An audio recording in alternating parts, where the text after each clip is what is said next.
Bonjour à toutes et à tous. En ce lundi 11 septembre, je voulais venir parler de deux lectures de la rentrée littéraire que j'ai faites la semaine dernière. Donc des livres dont je vous avais parlé en book haul la vidéo précédente, il me semble. Alors, pour commencer, j'ai lu Julia Kerninon, Sauvage. De Julia Kerninon, j'avais beaucoup aimé Liv Maria. Et encore plus, le dernier amour d'Attila Kiss. J'avais beaucoup aimé dans ces deux romans l'écriture très simple, spontanée, vraiment fougueuse de l'auteur. Les personnages vraiment intéressants et complexes qu'elle développe avec des trajectoires vraiment passionnantes. Alors dans Liv Maria, on suivait Liv Maria qui est une jeune femme mi-bretonne, mi-norvégienne.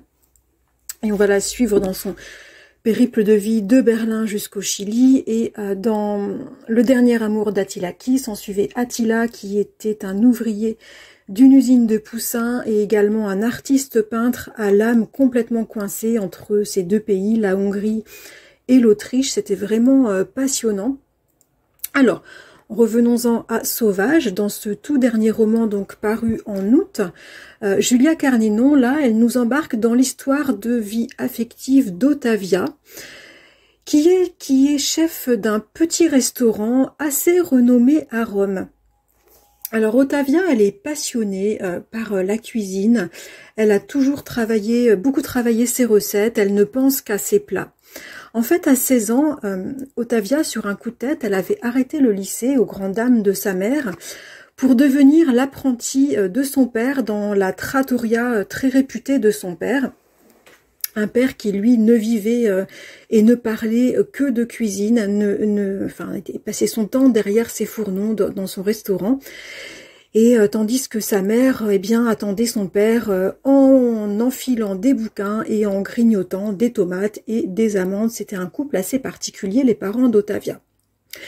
Alors, on va suivre les passions bouillonnantes d'Ottavia, on va suivre ses amours successifs, on va suivre ses liens avec des parents assez spéciaux, et puis aussi son incapacité à s'investir dans toute autre chose que sa cuisine.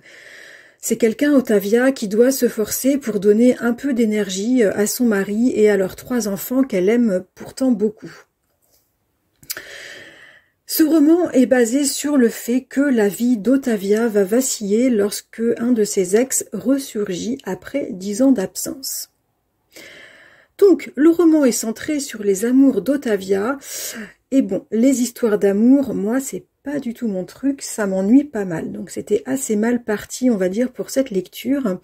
Alors, en plus, j'ai pas du tout cru ni accroché à ce personnage que j'ai trouvé extrêmement peu mature, à cette personnalité assez peu vraisemblable, à cette femme qui part travailler chaque matin à 6 heures, traversant Rome en robe noire moulante, qui bouquine des classiques durant ses pauses. Et j'ai vraiment pas accroché en plus à ce monde bobo de sa famille, de ses amis, et où en fait on se rend compte que tout le monde se réfugie dans l'alcool. C'est pas un monde qui m'a plu. Les regrets d'amour d'Ottavia ne m'ont vraiment pas intéressée et je dois dire que j'ai levé les yeux au ciel face à la solution qu'elle a pu imaginer pour essayer de continuer sa vie de famille et sa vie conjugale de façon indépendante. J'ai trouvé ça assez gnangnan, avec une espèce de sororité qui se met en place pour la soutenir. Voilà ce thème un peu à la mode, la sororité, qui est apparu dans ce livre. Bon, ça m'a pas trop plu. L'écriture, contraire des autres romans de Julia Kerninon, elle m'est apparue plutôt lourde, assez peu spontanée, un peu différente de l'écriture de ses autres romans. Bon, vous l'avez compris, j'ai pas vraiment aimé ce roman.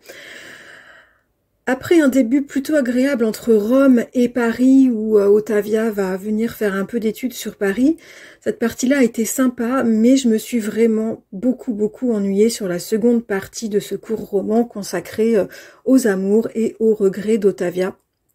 Ça bougeait pas beaucoup, enfin c'était vraiment assez ennuyeux.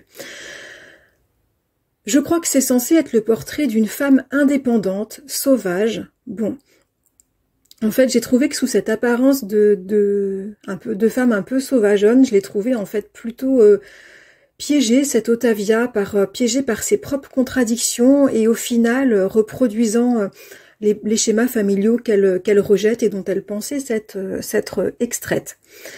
Alors j'ai peut-être pas tout compris du propos de Julia Kerninon, j'ai peut-être pas tout compris ce qu'elle a voulu faire passer comme message, en tout cas ça m'a assez peu intéressée et je ressors de cette lecture avec vraiment un sentiment d'ennui et même un peu d'agacement.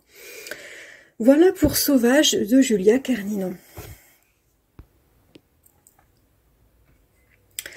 Ensuite, alors là, gros coup de cœur. J'ai lu Humus de Gaspard Koenig.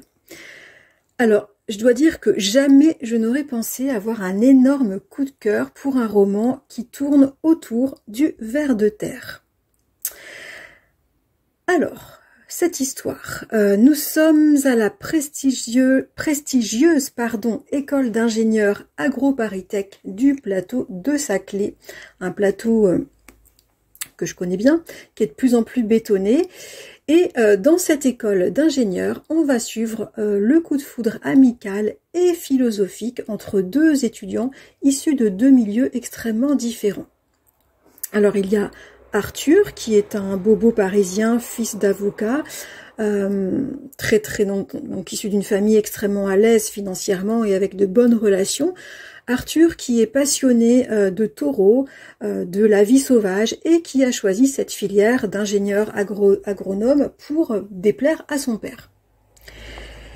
Et puis il y a Kevin qui est donc fils d'ouvrier agricole, ses parents ont des situations professionnelles précaires dans le Limousin.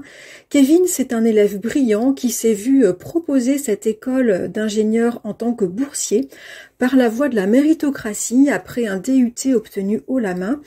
Et Kevin, il voit l'occasion de quitter son Limousin et d'expérimenter un peu Paris. Alors après une conférence sur le vermicompostage qui a été pas mal boudée par leur père de l'école, mais qui, eux, va absolument les captiver, ils vont prendre une décision pour leur carrière. Ils vont décider que leur carrière sera consacrée à la réintroduction du ver de terre, un animal qui a été décimé par l'agriculture intensive, mais qui est capable de créer de la vraie bonne terre en se nourrissant des déchets humains. Donc un animal à très fort potentiel écologique et donc on le verra économique. Alors Arthur et Kevin sont brillants, libres, idéalistes. Ils ont pour volonté de stopper, voire d'inverser le processus de destruction écologique de la planète et on va les suivre dans le début de leur carrière professionnelle. On va suivre et on va observer comment ils vont se confronter, comment ils vont confronter plutôt leurs projets et leurs idéaux à la réalité du monde, de notre monde contemporain. Chacun va prendre des voies professionnelles différentes.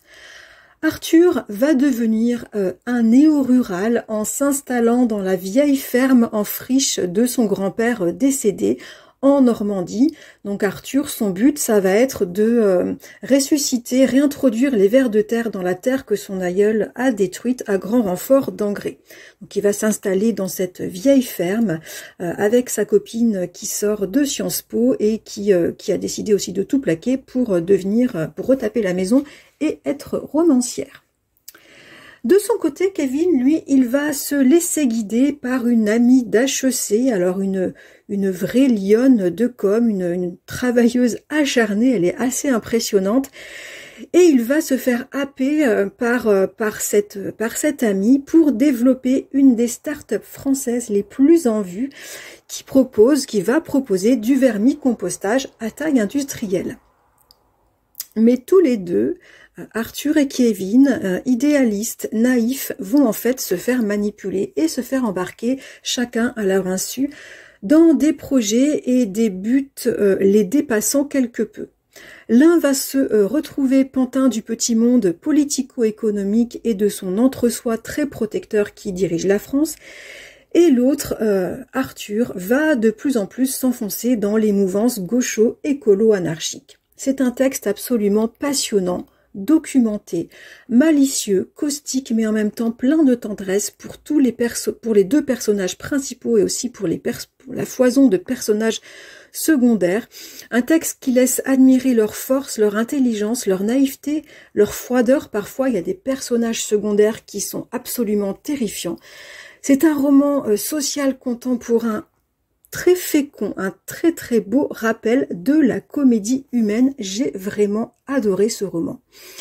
Le suspense est présent tout du long, l'écriture est très riche mais absolument pas pédante et elle demeure extrêmement fluide, il n'y a aucune longueur, vraiment, bon, voilà, j'ai trouvé ça très bon.